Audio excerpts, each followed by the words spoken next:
Assalamualaikum warahmatullahi wabarakatuh. Selamat sore semua sahabat pena. Welcome to my channel di Ferdi Pena. Jadi di video yang keempat kalau nggak salah, kita akan masuk untuk membahas bagaimana pengertian candlestick kalau kita mau analisa dengan durasi-durasi long term.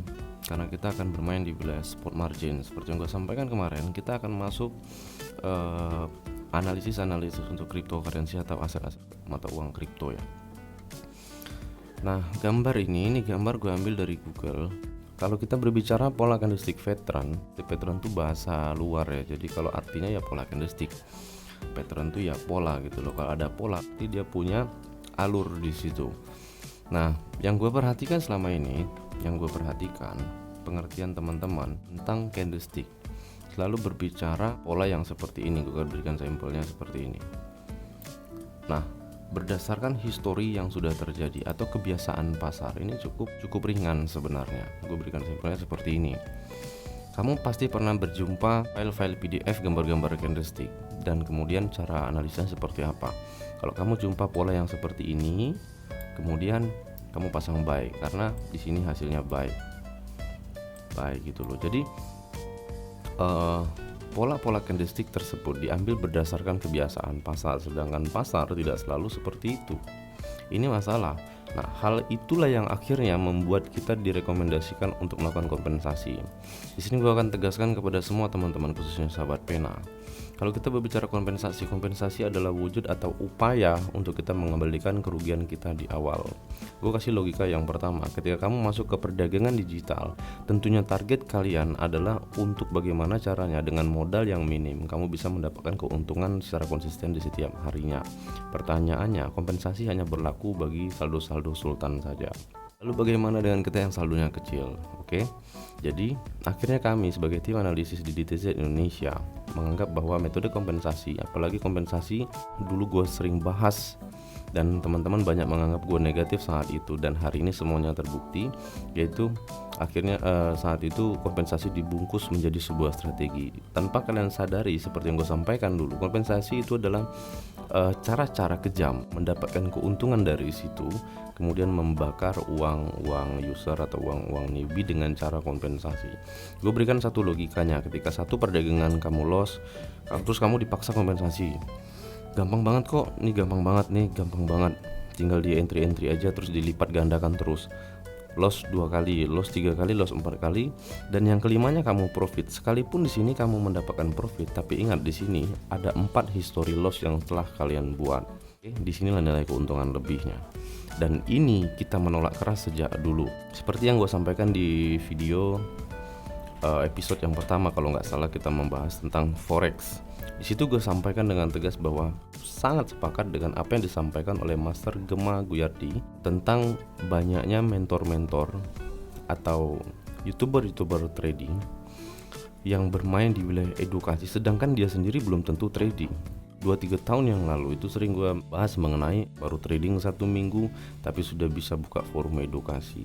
Ciri-ciri mengenalinya gimana? Kalian jumpa channel YouTube tapi nggak ada orangnya dan tidak mau dijumpai orangnya, fix tinggalkan.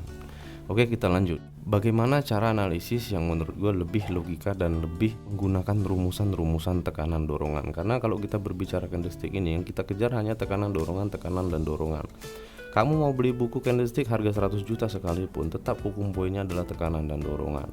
Seperti yang sering gue sampaikan dan tidak bosan gue sampaikan, kalau kita berbicara arah harga, maka yang kita analisa adalah sumbunya. Kalau kita berbicara intensitas, berapa kuat sih harga tersebut akan terjadi, yang kita analisis adalah body candlesticknya. Seperti ini. Satu logika lagi untuk kalian semua, dalam satu hari ada 24 jam.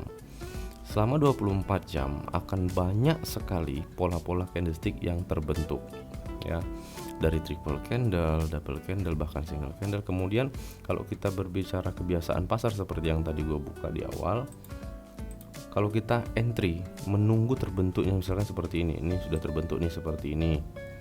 Kalau dia seperti ini, berdasarkan kebiasaan pasar dari histori yang sudah terjadi, kita bisa kejar buy misalkan seperti ini. Tapi ketika posisi ini terbentuk seperti ini, seperti gue bilang, harga fluktuatif setiap menit, setiap detik, setiap jam, setiap bulan dia berubah. Apalagi kalau kita berbicara trend line ya. Nah, tentunya untuk memahami pola-pola seperti ini, teman-teman tetap menggunakan hukum dasar tekanan dorongan. Oke, di setiap time frame, di setiap periode yang kalian kejar, maka terdapat perbedaan-perbedaan metode analisis. Nah, di video ini akan gue bagikan bagaimana sih bentuk dari tekanan, bagaimana bentuk dari dorongan. Karena sejak awal gue mengulas kasus candlestick technical analysis di channel ini, yang teman-teman bingung adalah mengetahui mana dorongan, mana tekanan. Ini cukup jelas gambarnya, cukup besar di layar handphone atau layar PC kalian bisa perhatikan. Yang akan gue pilih, yang gue garis berwarna hitam atau yang gue kolomkan berwarna hitam, ini adalah candlestick yang berwujud tekanan. Ya, sumbu-sumbu tekanan tuh seperti ini. Seperti yang gue sampaikan, next time kita akan live streaming untuk mengeksekusi aset-aset cryptocurrency. Nah, ini adalah tekanan. Teman-teman bisa playback nanti videonya. Kemudian dorongan tuh seperti apa? Ini adalah dorongan. Nah, ini dorongan. Sumbu-sumbu yang seperti ini adalah dorongan. Lalu bagaimana metode analisisnya? Itu yang akan gue bagikan di next video ya. Ada perbedaan analisa candlestick 2 sumbu atau candlestick 1 sumbu. Candlestick 1 sumbu ada 2 juga yang bisa kita analisa. Seperti satu candlestick ini satu candlestick bersumbu 1, candlestick bersumbu 1, namun sumbunya dorongan. Ada juga satu candlestick yang sumbunya tekanan. Nah, seperti ini. Ini sumbu tekanan. Ya. Candlestick bersumbu 1, sumbunya tekanan. Kelebihan kita mampu membaca pola candlestick seperti ini, tren pun bisa kita baca dan bisa kita ketahui. Bisa kita baca dan bisa kita ketahui. Contoh misalkan di periode sebelum ini seandainya belum ada, posisi ini belum ada, masih kosong semua. Candlestick ini belum ada. Saat kita buka aset atau buka market, posisi baru sampai sini nih candlesticknya. Kita akan tahu, kita sudah mengetahui bahwa di periode ini nanti akan terjadi kenaikannya. Pertanyaannya, sebelum naik apakah dia turun dulu? Sebelum turun apakah dia naik dulu? Disinilah baru kita berbicara support dan resisten atau berbicara SNR. Nah, sering gue sampaikan juga, untuk mengetahui SNR, karena kita bermain di global SNR atau kita menganalisa long term, analisa yang besar jauh, disinilah kita bisa menggunakan indikator. Tapi ingat, gue salah satu yang kurang setuju apabila indikator dijadikan sebuah strategi, karena indikator terbentuk setelah candlestick tersebut terjadi. Jadi kalau dia dijadikan strategi cukup salah menurut gue. Jadi kalau untuk indikator itu hanya kita gunakan hanya untuk mengukur tingkat ketinggian dan kerendahan harga saja, dan itu kita pergunakan untuk menentukan titik entry point atau titik akhir dari harga tersebut. Jadi cukup simpel untuk mengerti tentang ini. Berbicara pola candlestick sering gue sampaikan, pola candlestick ada 2 bagian yang berbeda tapi dia satu. Kalau pola ya berarti dia alur, kalau candlestick ya ada banyak sekali. Kalau kita bicara candlestick kita bisa berbicara candlestick A, B, C, D, karakter, sifat, sejenis seperti itu. Jadi pokoknya next time di video selanjutnya kita akan bahas lebih jelas lagi. Jadi kita lanjut tadi yang pengertian gue sampaikan. Ini posisi harga belum terjadi.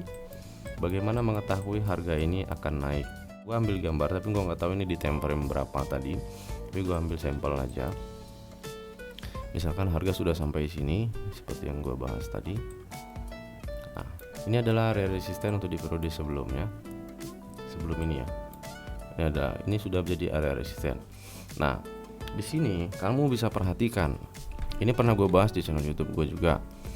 Kalau kita berbicara candlestick technical analysis, wilayahnya luas banget. Kita harus tahu penutupan dan pembukaan harga. Searching aja di Google candlestick, di situ ada banyak banget, low high, up, apapun namanya, di situ ada banyak banget. Pertanyaannya bagaimana pengertian tentang itu? Semua orang tahu ya, ini low, ini high, ini low, ini high, ada banyak banget. Terus bagaimana cara kerjanya, metode analisisnya bagaimana? Toh ujung-ujungnya yang banyak terjadi ketika kita saksikan, ujung-ujungnya acuannya indikator, ujung-ujungnya analisisnya indikator. Terus pola candlesticknya sebagai apa, gitu loh. Oke, next time ini akan kita bongkar lebih detail lagi bagaimana metode technical analysis untuk menganalisa arah harga berdasarkan sifat dan pola candlestick. Ini sudah sering banget gue sampaikan ya, bahkan sejak adanya DOM strategi. Di situ kita memproduksi sebuah buku kecil untuk dikonsumsi mengetahui candlestick di aset mata uang saat itu. Dan di sini kita berbicara tentang cryptocurrency. Oke. Jadi pokoknya simpel banget untuk mengerti ini, tapi tentunya kita harus tahu dulu ada banyak wilayah pembukaan, wilayah penutupan harga, kemudian pembukaan dan penutupan harga yang dimaksud di sini. Pembukaan harga di jam berapa, penutupannya di jam berapa, itu harus kita tahu tergantung target kalian. Jadi kalau gue pernah kejar target 1 bulan, menganalisa arah harga selama 1 bulan. Di situ kita harus tahu penutupan harga dalam 1 bulan itu ada di tanggal berapa, ada di hari apa, di jam berapa. Itu yang kita butuhkan ya. Karena pertemuan dua mempelai yang kita butuhkan seperti di sini, bearish dan bullish. Nah, pertemuan seperti ini di titik waktu yang sudah kita tahu bahwa di sini tetap tempat penutupan dan pembukaan periode selanjutnya. Ini penutupan dan ini pembukaan harga selanjutnya, misalkan seperti itu. Nah, di pertemuan inilah yang akan kita analisis. Oke. Jadi untuk mengetahui arah harganya akan kemana, kita cukup menguasai sifat karakter serta jenis candlesticknya aja. Kemudian untuk mengetahui di mana sih harga tersebut akan terjadi, atau titik entry point atau titik akhir dari harga tersebut, misalkan signalnya adalah kenaikan, di mana sih kita harus entry buy-nya, posisinya seperti itu. Support sebelumnya yang ada di periode ini akan menjadi indikasi yang pertama.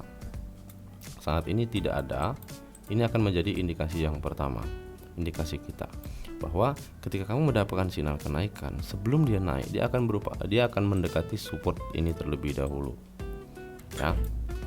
Itu analisisnya kalau seandainya harga ini belum terjadi. Kemudian kalau kita entry posisi di area ini, kita masih kebablasan di sini, maka dari itu kita butuh yang namanya konfirmasi. Kemudian candlestick konfirmasi itu seperti apa? Dia candlestick bersumbu 2 dan tidak bisa gue bahas saat ini juga, tapi mungkin di next video. Oke, pantengin terus, stay tune dan stay fokus. Assalamualaikum warahmatullahi wabarakatuh.